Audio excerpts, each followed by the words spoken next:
bal ii faahfaahi sidee bay raaxada insiga uga wanaagsan tahay midda jiniga adigana labada raaxo ma wada dhadhamisay midda jiniga iyo midda insigaba abuurista jiniga iyo insiga ayaa asal u ah sababta ay xagga raaxada ugu kala wanaagsan yihiin tusaale insiga jirkiisa oo dhan waa raaxo jiniga jirkiisa raaxo male ilaa uu insi isku ekaysiiyo xubin walbana oo insiga jirkiisa ka mid ah waxa ay qayb ka qaadataa xaraaradda la xiriirta raaxada inta ay labada qof isxoodaaminayaan balse jiniga sidaas ma ahan dareenka xoodaamaysiga male jiniga haddii aan tusaale ku siiyo jiniga waxa uu leeyahay gacmo ka duwan kuwa insiga gacmihiisu waxa ay leeyihiin 5 farood oo ka mid ah mid walba xubin laalaabanta ayay leedahay far walbana kaligeed ayay sida ay doonto u dhaqdhaqaaqi kartaa balse jiniga waxa uu leeyahay 3 farood oo isku dhagan xubno ay ka laalaamaan aan lahayn sidaa daraadeed ninka jiniga ah gacmihiisa si kastoo ugu taataabto naagta jiniga ah jirkeeda wax raaxaha kama dareemayso waayo waa iyada oo alwaax lagu taataabanayo oo kale waxaana u sababa in ay yihiin 3 farood oo isku dhagan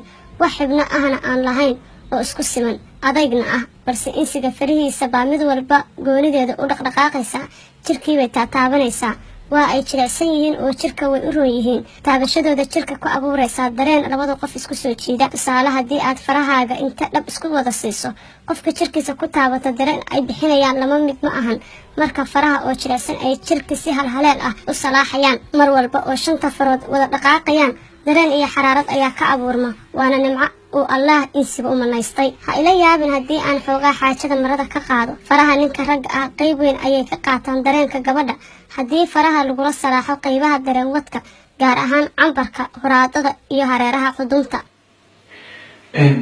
haddii aan ku weydiiyo adiga waxaan oo dhan aad sharxayso sideed ku ogaatay maadaama aadan weli guursan anigu 30 sano ayaan daawanaya Soomaali habeenkii reerkooda dhaqanaysa caruur badan oo jidadka iiga hortimaada ayaan maqaato u ahaa habeenkii hooyada ee calooshada galeen xaaladda jiniga waan iska ogahay waayo aniga ayaa ka dhashay waana la socdaa sababta aan nin insi ah u jeclaaday waa raaxadaas tirada badan oo aan sheeda u ka daawado darteed runta haddii aan kuu sheego gabdhaha jiniga ah aad ayay u daawadaan marka ay insiga isku hawoodaan weliba gabdhaha jiniga ah aad ayay u ooyaan oo u ilmeeyaan marka ay daawanayaan xaasaska insiga ah ee gogashooda ku dhex dhaqmaya oo isla faraxsan reema gacmaha garanay lugaha ka waran ma jiraan xubno kale oo insiga iyo jiniga ku kala duwan yihiin oo sabab u ah farqiga raaxada waxa ka mid ah lugaha jiniga lugihiisa kuwa ugu qorxoon waa qoobka fardaha waa kuwayga oo kale hadda weliba anigoo insi isku ekaysiinaya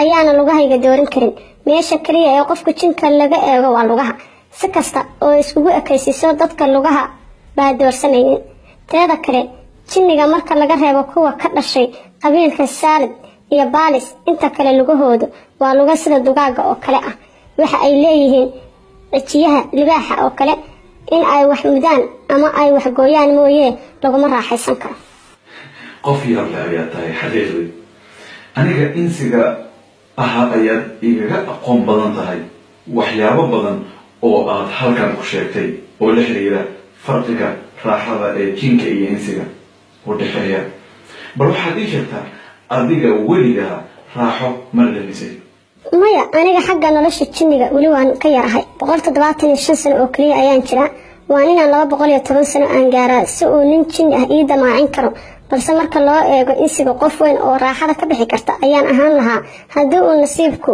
intuu isaacido aan heli lahaa nin insi ah oo i guursada hase yeeshee raaxada insiga ayaan daawashadeeda ka dhargay oo kana maqsuuday waayo dadka iyaga oo aan ii jeedin ayaan inta dariishada u fuuro ka daawadaa kuwa degan guryaha suuliga ku dhex leh qolalka jiifka iyo kuwa hoteelada degan waxaan u fadhiistaa iridda suuliga qolka u dhex taalla tartiibtayda ayaan iska daawadaa teleefankayga ayaan ku duubtaa balse waa telefoon jinni oo jinni unbaa daawan kara haddii aan xoogaa qalbi xanuun ah dareemo marka ay raaxadoodu dhiidhiin marayso waan isaga yara jeestaa haddana waan iska soo midhacsadaa mararka qaar inta ay cuudubilaystaan ayaan cararaa oo suuliga ayaan galaa shanqarta iyo neeftuurka ayaan halkaas ka dhageystaa iyadaaba eber ayay ku dhaantaa balaayo ayaa ka dhacday oo waa la ceeboobay haddii aad dadka duubaysaan walba ma jiraan dad aadan adinku arki karin waxaa jira dad badan oo mar walba adkaarta akhrista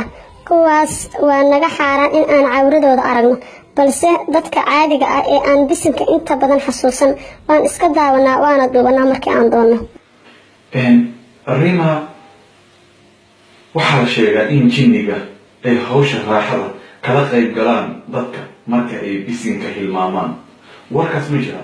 weliba shaydaanka waa xaasid qofka bisinka hilmaamo candhuuftiisa ayuu ku tufaa wasaq ayuu ku dhex daadiyaa labada qof ur aysan muuqaalkiisa u jeedin ayuu dhexdooda ka abuuraa ninka xaniinyaha ayuu ka jiijiidaa si uu u himid jabiyo gabadhana dhidid shaydaan oo uraaya ayuu sanka ka mariyaa si ay u moodo in ninka dhididkiisa uu soo uraayo. waxa ay dad badan jecel yihiin inay ogaadaan sida aan isku baranay aniga iyo adiga bal inta aan u gudbin qaybta ku saabsan sida aan labadeena isku baranay waxaan ku tusay dhowr fariimood oo ay dad badani arrintaasi iga weydiiyeen. ma jiraan waxyaabaha aad ka tagtay oo ku saabsan raaxada jinka iyo insiga? haa, tusaale dumarka jinniga marka ay suuradooda caadiga ah ee jinniga leeyihiin xubinta taranka waxa ay kaga taallaa xabadka kore. ninka jinniga ahna waa sida ninka insiga oo kale. sidaa daraaddeed ninka jinniga ah gabadha xaaskiisa ah marka uu doonayo inuu xaajo guto waa inuu xabadka ka fuulo. taasina waa dhibaato waayo gabadha jinniga ah jirkeedu waa khafiif culayska ninka jinniga ahna ma xamili karto. sidaa daraaddeed iyada oo suuxsan unbuu ninka jinniga ahi ka muraadsadaa marka uu ka tago cambaar kadib ayay soo miirsataa. intaas waxaa dheer jinniga afkiisa carab dhan ma leh wuxuu leeyahay sagluul. sagluulku waa laf sida qaado camal ah oo cuntada uu afka gashado u qaada dhanka dalqada waana sida birta oo kale oo uma jilacsana sida carabka insiga. haddii inta faruuryaha qofka kale lagu taabto wax ma xanxantayn karto sagluulka. sidaa daraaddeed ninka jinniga naagtiisa ma baashayn karo. faruuryaha ma leh oo afkiisa waa sida eyga oo kale. raaxada ninka jinniga ah waa midda dhunkashada iyo baashi la-aan ah. midaasna in aysan macno lahayn adiga ayaa markhaati ah oo qudhaada xaasilo ayaa taha. marka insiga waa in uu allah ugu shukriyaa nimcada. wow, maankayga ayaad gari rabtaa adiga. waxaan oo dhan sideed ku ogaatay? weli wax badan ma aanan baran waayo waan yarahay balse marka aan gaaro 500 oo sano oo aan jinni iyo insiga raaxo la wadaago markaas inaad wareysato ayaa fiicnaan lahayd. haddii aan kuu sheego xogahan sida aan ku ogaaday aniga ayaa jinni ka dhashay. xogta jinniga waan ogahay. insiga muddo sanado badan ah ayaan guryo badan oo kuwooda ah tegay oo arkaya sida ay u dhaqmaan iyo sida ay u raaxaystaan. Rima dad badan ayaa isoo weydiiyey sideed isku barateen gabadha Rima ah. hadda ka horna waad iga diiday arrintaasi in aad la wadaagto. bal hadda adiga oo tixgelinaya codsiyada dadka asxaabteyda ah wax yar uga taabo isbarashadeeni sida ay ku timid maadaama ay asxaabtu aad u xiiseynayaan arrintan. aniga hore ayaan kuugu sheegay in aan kugu soo bartay bandhigii buugaagta ee sanadkii hore ka dhacay Muqdisho. markii aan arkay in dad badan kugu mashquulsanaayeen ayaan anigana ciwaankaaga qortay. adiga oo dad u sheegaya ayaan iska qortay geetalaalka hoolka u dhow ayaan saarnaa. markaas gabar aan gurigeeda wax ka deganaa balse iyada aanay ogeyn ayaa meesha joogtay. gabadhaas ayaan iska soo raacay maadaama ay si qurux badan u labisnayd. waxaan mooday in ay subaxaas ninkeeda u socotay. waxaa qabo nin xildhibaan ah oo madaxtooyada seexan jiray balse sida aan u soo daba socday unbay keentay Hotel City Palace oo ku yaala meel aan ka fogeyn xeebta Lido ee aan deganahay. markiiba Facebook ayaan kugu soo darsaday waad i aqbashay. muddo ayay igu qaadatay in aan kula soo hadlo waayo waxaan ka baqay inaad i aamini weyso laakiin waxaan ka yaabay inta adaygaag. ma xasuusataa su-aashii ugu horreysay ee aad i weydiisay? maya Rima, ya xasuusi. waxaad igu tiri waa qof ma anigana waxaan kugu dhahay waa gabar. kadib waxaad igu tiri ma ku aqaanaa. waxaan kugu jawaabo maya. kadib waxaad igu tiri qayr sheeg. waan fahmay. adiga dadka caadiga ah ee insiga ah Facebook ma ku darsataa oo asxaab kale ma ku leedahay? jinigase baraha bulshada ma isticmaalaa? haa, 2,000 ka badan asxaab ah ayaa iigu jirta. jinni Facebook wuu buuxaa. haddii aanan Facebook ku jirin sideen ku ogaa meesha uu habeenkaas qayr ka jiro? kuwa loof iyo sawirro isku diraya ayaan fariimahooda gaadgaadaa. markaas ayaan meesha ay joogaan ugu tagaa. waan iska daawadaa marka ay hawshooda qabsanayaan. intaas ayaa ii dan ah. Rima hadalkaaga soo looma fahmi karo cabsi gelin. Soomaaliya meel ka baxsan weligaa qof ma u raacday? maya, Muqdisho iyo Soomaaliya meelo ka mid ah weligay ma dhaafin. haddii aan fogaado Hargeysa ama Boosaaso ayaan ku soo luga baxsadaa. habeenkii marka uu nus gaaro waan soo laabtaa. jiniga aaladda internetka ma isticmaalaa? teknolojiyad isaga soo saartayse ma leeyahay? jinniga dhanka awoodaha dabiiciga ah ayuu ku dheereeyaa, balse tan wax soo saarka dhanka teknolojiyadda kuma dheereeyo, balse wuxuu isticmaalaa. Tusaale, jinniga dad caadi ah oo muslim iyo gaal leh, Soomaali iyo ajnabi leh ayay isla shaqaystaan. noloshu waa isfaham kaliya, sidaa darteed teknolojiyadda ayay isla adeegsadaan. jinni ayaa si caadi ah fariin loogu diraa email, isagana wuu ka soo jawaabaa. waa caadi waxaas. Reema, dad badan oo asxaabtayda ka mid ah ayaa waraysigan daawan doona. waxaan jeclaan lahaa in aan muuqaalkaaga uga sheekeeyo. haddeer waxaad i hor fadhidaa adiga oo leh muuqaalkii gabar insi ah, balse lugahaaga unbaa qoobkii fardaha oo kale u samaysan. suurtagal ma tahay in aan ku arko adiga oo leh muuqaalkaaga jinniga ah ee dabiiciga ah? igana ballanqaad inaadan i dhibaataynayn.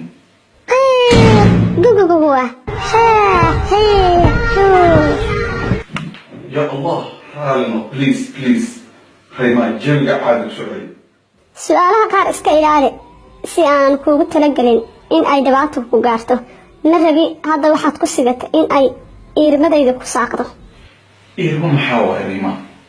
marka aan xanaaqo, indhahayga waxaa ka imaanaya iftiin buluug ah, kadibna mid jaallo ah sida haddaba arkaysay. haddii iftiinkaasi indhaha uu gaduud noqon lahaa, kadib aan kuu soo eegi lahaa, waad guban lahayd. ka gudubtaas hadda waraysigeeni ayaan wadanaynaa Reema. Reema, waxaad ii sheegtay in jinniga ay 3 farood leeyihiin. hadda oo aad insi isu ekaysiisay waxaad leedahay 4 farood oo keliya. taas maxaa u sabab ah? ma ii sheegi kartaa ama ma ii fasiri kartaa? hadda jirkayga meelo badan ayuu kaga duwan yahay insiga. lugaha waa qoob fardeed oo kale, farahayga waa 4 farood, gacan walba iyo lug walba. ilkahaygana waa 3 kor ah, 3 hoos ah iyo 4 goos oo kaliya oo hoos ah, balse qof aanan aniga dareensiin ma arki karo. Reema, kursigan aan kuu dhigaysa caadi ah uguma fadhiidin. caadi uma fadhiisan kartid miya? adiga dhan waad dhaqdhaqaaqaysaa si unba u fudfududahay. maxaa sababa? jirkayga wuxuu ka samaysan yahay 400 oo moolo xubneed. halkii mar ee aan boodo waxaan ku duuli karaa xawaaro dhan 500 oo mayl daqiiqadii. adiga oo halkaa ila fadhiya ayaan intaan Hargeysa tago, Kismaayo tago, haddana 5 daqiiqo gudahood kugu soo laaban karaa. marka jirku wuxuu leeyahay ifjiid dabiici ah oo u diidaya in uu meel ku nagaado. Reema, waxaan ku weydiinayaa su-aal adag. jinniga wuxuu ku darsamaa insiga, wuu waalaa. taas beddelkeeda insiga miyuu ku darsami karaa jinniga?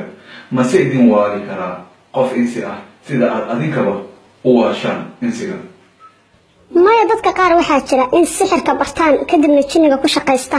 kuwaas inkastoo ay dembi adag ku dhaceen xag diin ahaan, haddana jinniga way ku shaqaystaan, wayna ka awood badan yihiin. wayna dhacdaa in si gaar ahaan kuwa jinka dhaawa ama dadka ka daweeya ay awood u leeyihiin in ay jinka arkaan oo dilaan, balse inta ku darsamaan ma waali karaan. awooddaasna insiga lama siin. waan gartay Reema, ma u fasaxanahay in aan wax kaa weydiiyo siyaasadda, dhaqaalaha, diinta iyo hantida ay leeyihiin jinniga? haa, balse su-aalahaaga ha asluubaysanaadaan. inta aanan ku weydiin su-aalahaas, haddii aan dabeecadaha jinniga wax kaa weydiiyo, horta jinnida miyuu cunaa hilibka insiga? yacni dadka ma dilaa? haddiis uu dilana oo uu cuno, waa noocee jinnidaas? bal ma ii sheegi kartaa si ay haa, jinniga qaar wuu dilaa, dadka dhiigga ayuu ka nuugaa, wuuna cunaa hilibka dadka, balse kulli jinniga ma wada ahan. tusaale, jinniga la yiraahdo quulu waa kan ugu halisan, aad ayuu dadka u ugaarsadaa. wuxuu isku ekaysiiyaa bahal sida libaaxa. marka uu qofka dilo kadib lama arko, dhiigga ayuu qofka ka nuugaa, beerka ayuu kala baxaa ama wadnaha. jinniga hinna sidoo kale waa halis. jaanka dadka wuu gubaa, isagana kadib wuu cunaa. wuxuuna ka soo raacaa qabuuraha habeenkii, balse qabiilkayga silad hilib dhan ma cuno. ibliiska iyo shaydaanka iyaga awood ay qof insi ah wax ku yeelaan ma leh, balse waxay awood u leeyihiin in ay qofka fidneeyaan. qalbigaaga oo adiga lagaa qariyay ayay iyaga daalacan karaan, oo wixii ay doonaan ayay kuugu sheegi karayaan qalbiga. waan gartay. insiga waxa ay leeyihiin hanti aad u badan. waxaa ku jira maalqabeeno waaweyn oo muslim iyo gaalba leh. idinka jinni haddii aad tihiin ma leedihiin maalqabeeno? haa dadka annaga ayaa ka maalqabeensan jinniga maadaama uu aad u dhaldhalo wuu tiro badan yahay dadka adduunka ku nool wuu ku toban laba jibaarmaa balse jinniga maalqabeennada ah waa malaayuunaad qaar baa buuro dahab ah leh qaar baa dal dhan keligood leh oo inta la nool ayay addoommo u yihiin qaar baa suuqyada lagu iibiyaa waxyaabaha xunxun oo ay u xiran yihiin oo keligood leh marka maalqabeennada ma yara Rayma adiga wax hanti ah ma leedahay inteena la eg tahay hantidaada?